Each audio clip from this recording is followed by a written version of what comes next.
So this video will do the negative letters.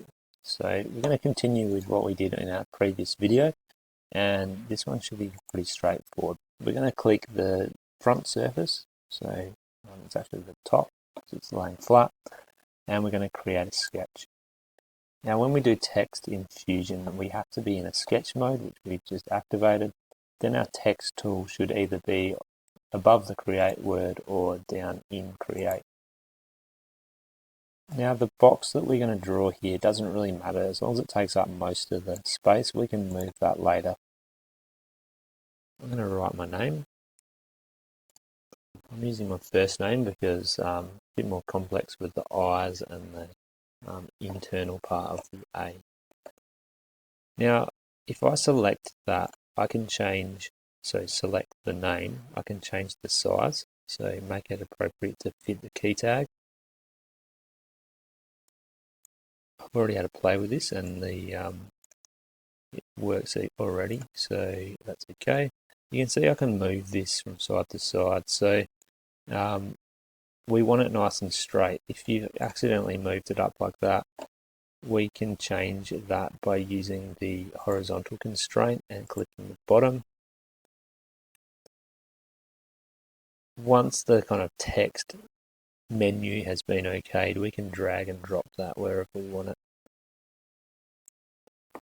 So this is getting a little bit close, so that's only a couple of millimeters. I'd probably make that a tiny bit smaller. To do that, I need to double click the text, select the text, and I'm going to drop this down to 18. So that's probably a bit closer to what I want.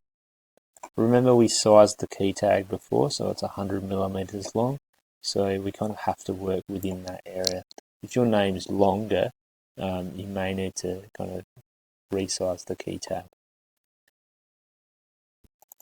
Now if I want to change the actual type of font, I can double click it again, bringing up this text editor. I can select my name.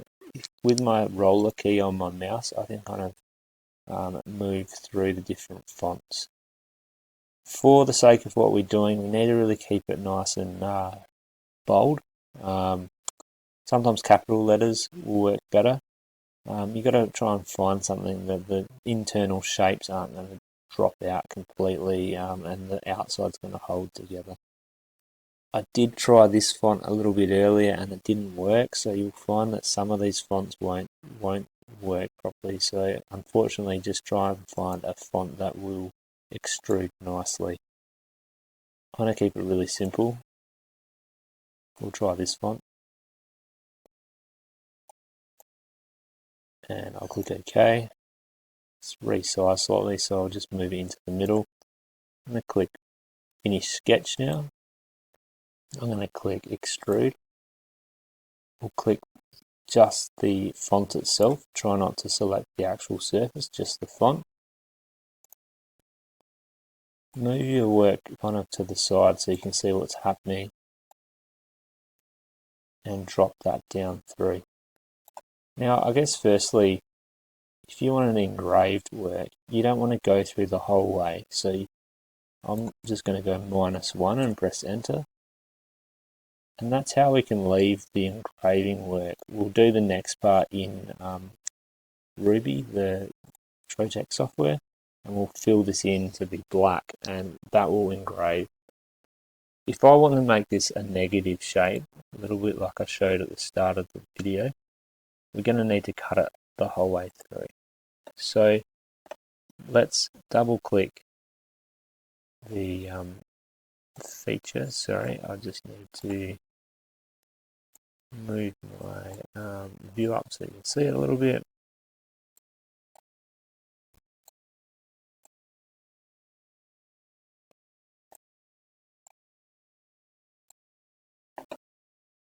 So I can edit this feature here.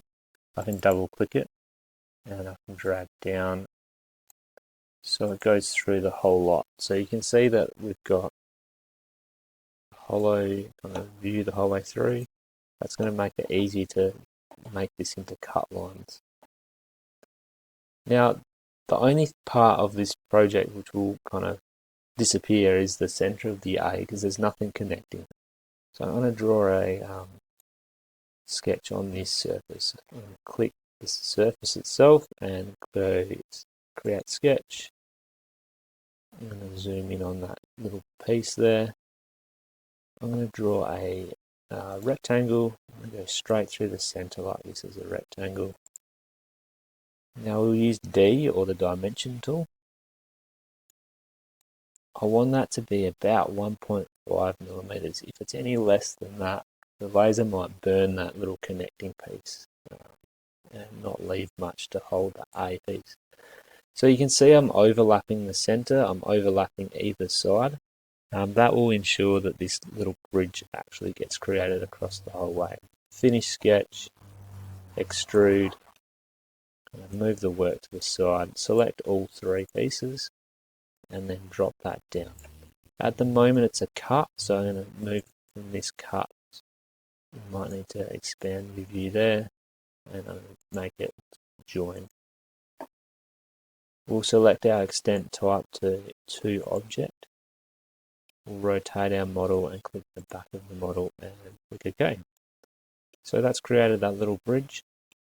If you wanted to do it horizontally or diagonally, it might just depend on what project that you've got. So that's how to make either an engraved piece of work or the negative letters. Make sure you do a save and watch the next video to prepare it for the laser cutter.